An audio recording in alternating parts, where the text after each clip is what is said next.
بسم اللہ الرحمن الرحیم۔ بخاری شریف کی حدیث نمبر 526۔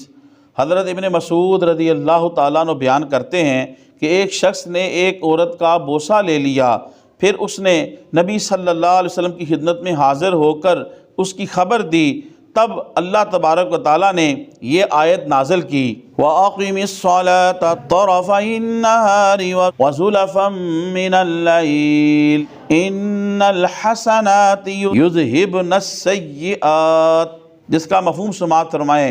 اور دن کی دونوں طرفوں میں نماز پڑھیے اور رات کی کئی ساعتوں میں بھی، بے شک نیکیاں برائیوں کو مٹا دیتی ہیں۔ ایک شخص نے پوچھا، یا رسول اللہ صلی اللہ علیہ وسلم، آیا یہ حکم صرف میرے لیے ہے یا تمام امت کے لیے ہے؟ تو آپ صلی اللہ علیہ وسلم نے فرمایا، میری تمام امت کے لیے ہے۔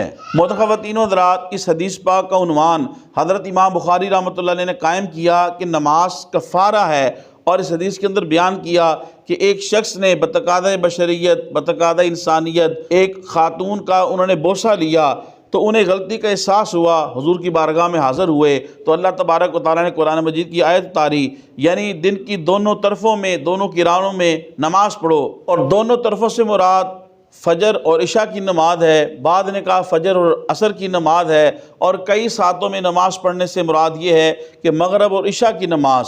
اس آیت کے اندر کہا گیا کہ نیکیاں جو ہیں وہ گناہوں کو مٹا ڈالتی ہیں۔ مسلمان عاقل بالغ پہ ویسے بھی فرض ہے تو نماز کی پابندی کرنی چاہیے۔ خواتین و حضرات، تبلیغ دین کی نیت سے حدیث شریف کے اس درس کو زیادہ سے زیادہ لوگوں تک پہنچانے کے لیے میرے اس ویڈیو کو شیئر کریں۔ اللہ پاک آپ کو جزائے خیر دے۔ السلام علیکم ورحمۃ اللہ وبرکاتہ۔